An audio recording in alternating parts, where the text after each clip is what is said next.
मुंडे हत्या प्रकरणामध्ये 5 जण बीड पोलिसांच्या ताब्यात आहेत। पोलिसांकडून 5 आरोपींची कसून चौकशी सुरू आहे। महादेव मुंडे हत्या प्रकरणात एक बडा मासा गळाला लागल्याचं देखील बोललं जात आहे। दुसरीकडे महादेव मुंडेंच्या हत्या प्रकरणावरून जरांगेंनी धनंजय मुंडे यांच्यावर गंभीर आरोप केलाय। ज्ञानेश्वरी मुंडे आणि मुख्यमंत्री फडणवीसांची भेट होऊ नये यासाठी धनंजय मुंडेंनी प्रयत्न केले असा आरोप जरांगे यांनी केलाय। महादेव मुंडे हत्या प्रकरणात 5 संशयितांना ताब्यात घेण्यात आलाय। संशयित आरोपी गोट्या गीतेला ताब्यात घेण्यासाठी स्थानिक गुन्हे शाखेचे एक पथक मुंबईकडे रवाना झालंय। घटनास्थळावर असलेल्या एका गोपनीय साक्षीदाराकडेही सखोल तपास करण्यात आलाय।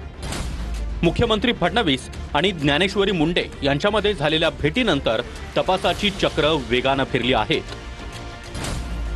महादेव मुंडेंच्या मारेकऱ्यांना अटक करण्यासाठी जरांगे पाटलांसह विविध संघटनांचे नेते आक्रमक झाले आहेत। जरांगे पाटलांनी आज बीडमध्ये बैठक आयोजित केली होती।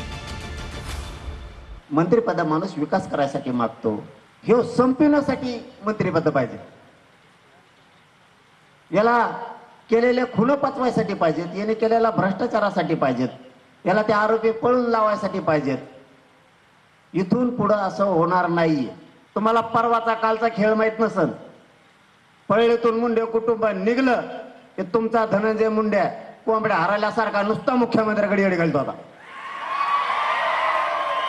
ह्या कुटुंबाला भेटू नये म्हणून त्यापेक्षा अंडे देणारी कोंबडी बरी। महादेव मुंडेची परळीमध्ये हत्या झाली।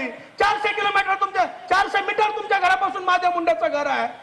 गेल्या 21 महिन्यात तुम्हाला महादेव मुंडेचं घर सापडलं नाही। महादेव मुंडे वंजारी समाजाची नाहीत। जो शिवराज बागर तुमच्या समोर उभा आहे, गेल्या 4 वर्ष झालं मला छळलाय। 11 केसेस माझ्यावरती केल्यात। 7 महिने 11 दिवस मध्ये टाकलाय। माझी हत्या करण्यासाठी अनेकांना सुपाऱ्या दिल्यात। हा जो गोट्या गीते नावाचा गुन्हेगार आहे, त्या प्रत्येक घटनेत पीडित आहे। 5 दिवस बीड मध्ये माझी हत्या करण्यासाठी टळ थुकून बसला होता। वाल्मिक कराडनी महादेव मुंडेच्या गळ्याचा मासाचा तुकडा टेबलवर ठेवला आहे आणि तुम्ही म्हणता त्याच्यामध्ये बाळा बांधल राजकारण करतो। अरे शरम वाटली पाहिजे पोलिसांना तुम्हाला। ज्या काळामध्ये धनंजय मुंडेच्या वाऱ्याला आणि वाल्मिक कराडच्या वाऱ्याला लोक घाबरत होती, त्यावेळेला देशमुख कुटुंबाने मोठ्या धैर्यानं आणि मोठ्या ताकदीनं लढा दिला आणि म्हणून वाल्मिक कराड सारखे जे गुन्हेगार आहेत आज जेलमध्ये